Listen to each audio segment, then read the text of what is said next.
ಕಾಶ್ಮೀರದಲ್ಲಿ ಉಗ್ರರ ವಿರುದ್ಧ ಸರ್ಚ್ ಆಪರೇಷನ್ ಅನ್ನ ಕೂಡ ಸೇನೆ ನಡೆಸ್ತಾ ಇತ್ತು. ಕಳೆದ ಕೆಲವು ದಿನಗಳಿಂದ ಕೂಡ ನಾವು ನೋಡ್ತಾ ಇದ್ವಿ ಸೇನೆ ಯಾವ ಮಟ್ಟಿಗೆ ಸರ್ಚ್ ಆಪರೇಷನ್ ಅನ್ನ ಸೌತ್ ಕಾಶ್ಮೀರದಲ್ಲಿ ನಡೆಸ್ತಾ ಇದೆ ಅಂತ. ಇದೇ ವೇಳೆ ಉಗ್ರರು ಹಾಗೂ ಸೇನೆಯ ನಡುವೆ ಭೀಕರವಾದಂತಹ ಗುಂಡಿನ ದಾಳಿ ಆಗಿದೆ. ಇನ್ನು ಎನ್ಕೌಂಟರ್ನಲ್ಲಿ 4 ಉಗ್ರರನ್ನ ಕೂಡ ಸೇನೆಯ ಸಿಬ್ಬಂದಿಗಳು ಹೊಡೆದುರುಳಿಸಿರೋದ್ರ ಬಗ್ಗೆ ಮಾಹಿತಿ ಲಭ್ಯ ಆಗ್ತಾ ಇದೆ. ಭಾರತೀಯ ಸೇನೆಯಿಂದ ಯಶಸ್ವಿ ಕಾರ್ಯಾಚರಣೆ ಕೂಡ ಆಗಿದೆ. ನ್ಯೂಟ್ರಲೈಸ್ ಮಾಡಿದ್ದಾರೆ ಟೆರರಿಸ್ಟ್ಗಳನ್ನ. ಕಾಶ್ಮೀರದ ಕುಲ್ಗಾಮ್ನಲ್ಲಿ ಎನ್ಕೌಂಟರ್ ನಡೆದಿದೆ. ಇದರಲ್ಲಿ 4 ಟೆರರಿಸ್ಟ್ಗಳು ಸತ್ರೆ, ಇನ್ನೊಂದು ಕಡೆಗೆ ಓರ್ವ ಸೈನಿಕ ಹುತಾತ್ಮನಾಗಿದ್ದಾನೆ ಅನ್ನುವಂತಹ ಮಾಹಿತಿ ಕೂಡ ಲಭ್ಯ ಆಗ್ತಾ ಇದೆ.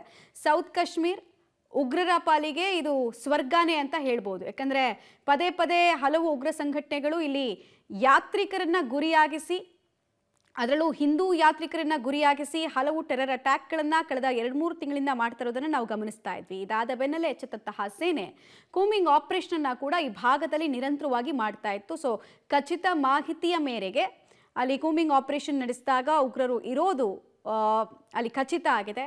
ಸೊ ಕಾರ್ಯಾಚರಣೆ ಸಂದರ್ಭದಲ್ಲಿ ಓರ್ವ ಸೈನಿಕ ಹುತಾತ್ಮನಾಗಿದ್ರೆ 4 ಟೆರರಿಸ್ಟ್ಗಳು ಮರಣವನ್ನು ಹೊಂದಿದ್ದಾರೆ ಅನ್ನೋದು ಗೊತ್ತಾಗ್ತಾ ಇದೆ. ಅವ್ರನ್ನ ಹತ್ಯೆ ಮಾಡಲಾಗಿದೆ ಅನ್ನೋದು ಗೊತ್ತಾಗ್ತಾ ಇದೆ. ಸೊ ಯಾವ ಉಗ್ರ ಸಂಘಟನೆಗೆ ಸೇರಿದವರು ಮತ್ತು ಎಲ್ಲಿ ಟೆರರ್ ಅಟ್ಯಾಕ್ ಅನ್ನು ಅವ್ರು ಕ್ಯಾರಿ ಮಾಡೋದಕ್ಕಿದ್ರು ಅನ್ನೋದ್ರ ಬಗ್ಗೆ ಇನ್ನಷ್ಟೇ ಮಾಹಿತಿ ಸಿಗಬೇಕಾಗಿದೆ. ಬಟ್ ಈ ಆಪರೇಷನಲ್ಲಿ ಸದ್ಯಕ್ಕೆ ಪ್ರಾಥಮಿಕ ಮಾಹಿತಿ ಪ್ರಕಾರ ಭಾರತೀಯ ಸೇನೆಯ ಒಬ್ಬ ಯೋಧನನ್ನ ಕಳ್ಕೊಳ್ಬೇಕಾಗಿ ಬಂದಿದೆ.